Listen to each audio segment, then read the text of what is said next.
అందరికీ నమస్కారం. నిత్రా క్యాలెండర్ దియా స్టోర్ పాఠకులకు శుభోదయం. ఈరోజు 12వ తారీఖు మార్చి 2025 శ్రీ క్రోధినామ సంవత్సరం ఫాల్గుణ మాసం శిశిర ఋతువు ఉత్తరాయణం బుధవారం. ఈరోజు తిథి త్రయోదశి ఉదయం 9:38 వరకు. తదుపరి చతుర్దశి. ఈరోజు నక్షత్రం మఖ తెల్లవారు 4:12 వరకు. తదుపరి పుబ్బ.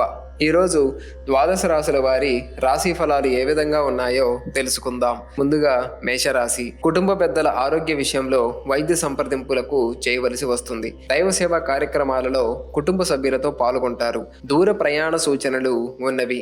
ఆర్థిక పరిస్థితి అంతంత మాత్రంగా ఉంటుంది. వృత్తి ఉద్యోగాలు మరింత మందకొడిగా సాగుతాయి.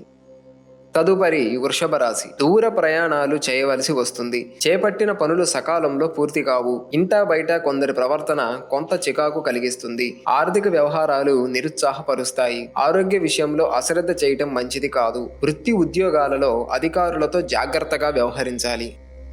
తదుపరి మిథున రాశి. బంధుమిత్రుల ఆగమనం ఆనందాన్ని కలిగిస్తుంది. వృత్తి ఉద్యోగాలలో అనుకూల వాతావరణం ఉంటుంది. కొత్త విషయాలపై ఆసక్తి పెరుగుతుంది. ఆదాయ మార్గాలు పెరుగుతాయి. స్త్రీ సంబంధ వ్యవహారాలలో అప్రమత్తంగా వ్యవహరించాలి. వ్యాపారస్తులకు అధికారులతో చిన్నపాటి వివాదాలు కలుగుతాయి.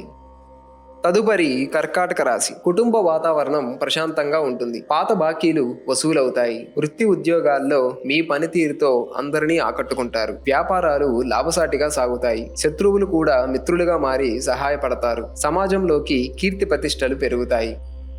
తదుపరి సింహరాశి. వ్యాపారాలలో నూతన పెట్టుబడుల విషయంలో పునరాలోచన చేయటం మంచిది. ముఖ్యమైన పనులలో తొందరపాటు మంచిది కాదు. నిరుద్యోగులకు కొంత అనుకూలత వాతావరణం ఉంటుంది. దైవ సేవా కార్యక్రమాలకు ధన వ్యయం చేస్తారు. చిన్ననాటి మిత్రులతో విందు వినోదాది కార్యక్రమాలలో పాల్గొంటారు.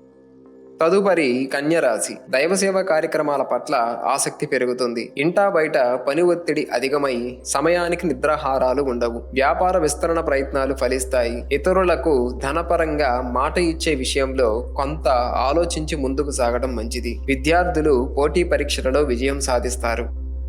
తదుపరి తులారాశి. వ్యాపార వ్యవహారాలు కొంత నిదానంగా సాగుతాయి. వృత్తి ఉద్యోగాలలో మరింత అప్రమత్తంగా వ్యవహరించాలి. నూతన కార్యక్రమాలు ప్రారంభించకపోవడం మంచిది. జీవిత భాగస్వామితో అకారణంగా మాట పట్టింపులుంటాయి. సోదరులతో స్వల్ప వివాదాలుంటాయి. ఇంటా బయట మీ మాటకు విలువ పెరుగుతుంది. తదుపరి వృశ్చిక రాశి. నిరుద్యోగ ప్రయత్నాలు మందకొడిగా సాగుతాయి. ఆర్థిక పరిస్థితి గందరగోళంగా ఉంటుంది. దైవ చింతన పెరుగుతుంది. వృత్తి ఉద్యోగాలలో అధికారులతో చర్చలు అనుకూలించవు. వృధా ఖర్చుల విషయంలో కొంత జాగ్రత్తగా వ్యవహరించాలి. నేత్ర సంబంధిత అనారోగ్య సమస్యలు బాధిస్తాయి.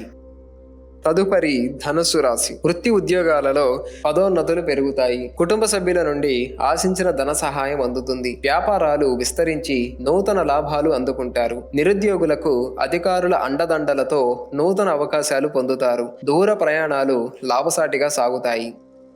తదుపరి మకర రాశి. నూతన రుణ ప్రయత్నాలు చెయ్యకపోవడం మంచిది. వృత్తి ఉద్యోగాలలో అధికారులతో ఊహించని సమస్యలు కలుగుతాయి. దూర ప్రయాణాలు వాయిదా పడతాయి. దైవసేవా కార్యక్రమాల్లో పాల్గొంటారు. ధనపరంగా ఒడిదుడుకులు అధికమవుతాయి. దీర్ఘకాలిక రుణాలు ఒత్తిడి నుండి కొంత ఉపశమనం కలుగుతుంది.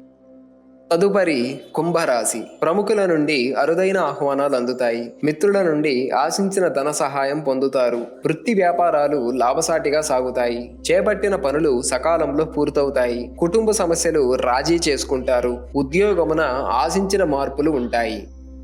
తదుపరి మీనరాశి. ఉద్యోగమున సహోద్యోగులతో వివాదాలకు వెళ్ళకపోవడం మంచిది. వ్యాపారాల్లో నూతన విధానాలు అమలు చేస్తారు. ఆర్థిక పరిస్థితి మరింత మెరుగుపడుతుంది. నిరుద్యోగులకు లభించిన అవకాశాలు సద్వినియోగం చేసుకోవాలి. దూర ప్రయాణాలలో తొందరపాటు మంచిది కాదు.